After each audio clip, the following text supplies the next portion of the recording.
Welcome to Liberation Lens, where stories unfold beyond the headlines and perspective truly matters.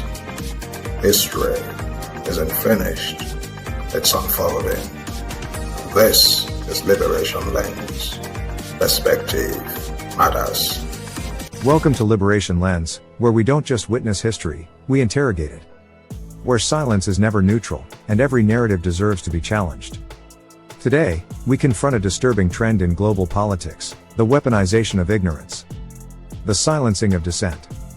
The crackdown on knowledge itself. And central to this conversation is a figure who shaped modern America with both populist flair and authoritarian undertones, Donald J. Trump. But this story is not about one man alone. It's about a wider system that views truth as dangerous, critical thinking as subversive, and solidarity with the oppressed as betrayal. So stay with us. Because this isn't just commentary.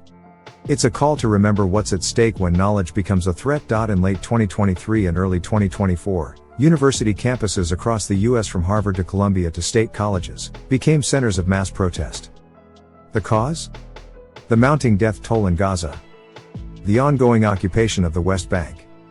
The American role in funding Israeli military operations. Students, scholars, and activists, many of them Jewish, Muslim, and international, gathered to demand an end to U.S. complicity. Trump responded by calling these campuses breeding grounds for hate, threatening to revoke visas of foreign students, and pushing for institutions to be defunded. This wasn't just political theater. It was an escalation in a longer battle, the battle over who gets to speak, and who gets to be silenced. Universities are meant to be more than training grounds for the job market. They are, and must be, laboratories of thought, sites of contestation, homes for inconvenient truths. From apartheid South Africa to Jim Crow America, it was student protests that sparked institutional reckonings. When Trump seeks to criminalize campus protest, he attacks a core democratic principle, the right to learn, to question, to dissent. He turns universities from places of exploration into ideological battlegrounds. Let's address a deliberate confusion. Protest is not hate. Criticizing Israeli policy is not anti-Semitism. Calling for Palestinian freedom is not incitement. Many of those leading campus protests are Jewish scholars, Palestinian youth, interfaith coalitions. They are not spreading hate, they are demanding justice. But Trump, and others who share his worldview, deliberately conflate critique with bigotry to avoid accountability. This rhetorical trick is old. It's how power avoids scrutiny, by framing its critics as enemies. Gaza is more than a headline. It is one of the most densely populated regions on Earth. It is home to children who have never known a single day without blockade. Since the escalation in October 2023, tens of thousands have been killed. Hospitals bombed. Schools flattened. Entire families wiped out in seconds. And still, the weapons fall. Funded, in large part, by U.S. taxpayer dollars. Israel justifies this as defense. But what does defense mean when children are targeted? When journalists are killed? When humanitarian corridors become kill zones? This is not defense. This is devastation. And where is America, the so-called beacon of human rights? The truth is chilling. The U.S. continues to provide billions in military aid to Israel. It shares intelligence. It vetoes UN resolutions calling for ceasefires. And in the face of mounting evidence of war crimes, it says nothing. This silence is not accidental. It is structural. It is strategic. And it enables impunity. Let's rewind to 2018. Trump raised global eyebrows when he claimed white South African farmers, descendants of colonial settlers, were being persecuted. He suggested they should receive U.S. asylum. Meanwhile, African and Latin American asylum seekers, many fleeing real persecution and war, were detained, deported, or left to die at the border.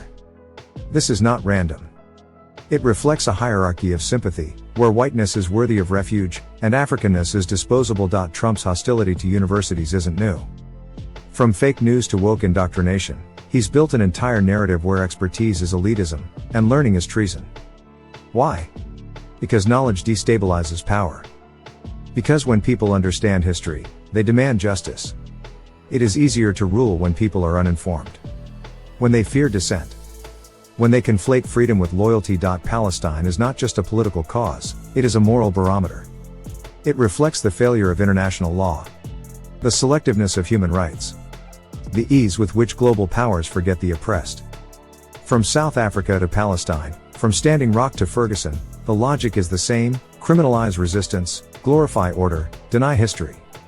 And this logic is global. Trump didn't invent it. But he embodies it. In times of crisis, neutrality is complicity.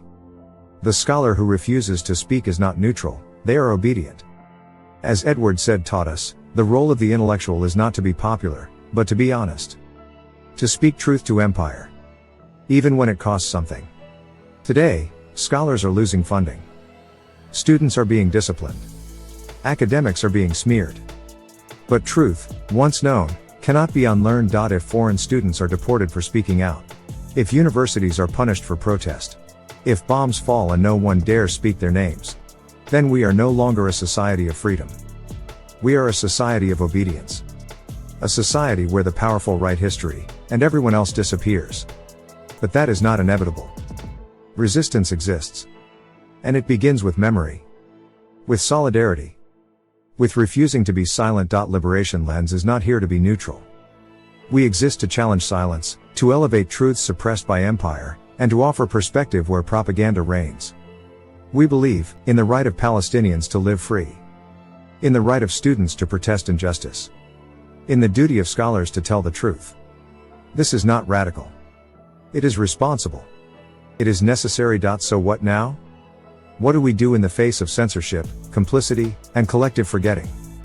We speak. We study. We share. We resist. Because as long as power fears truth, we must never stop telling it. This is Liberation Lens, where truth is resistance, and perspective matters. Subscribe, share, and stand with us. Because silence is no longer an option. You have just seen the world through a different lens. Subscribe, comment, share, and help amplify voices that deserve to be heard. Until next time, keep looking deeper. Liberation Lens. Perspective matters.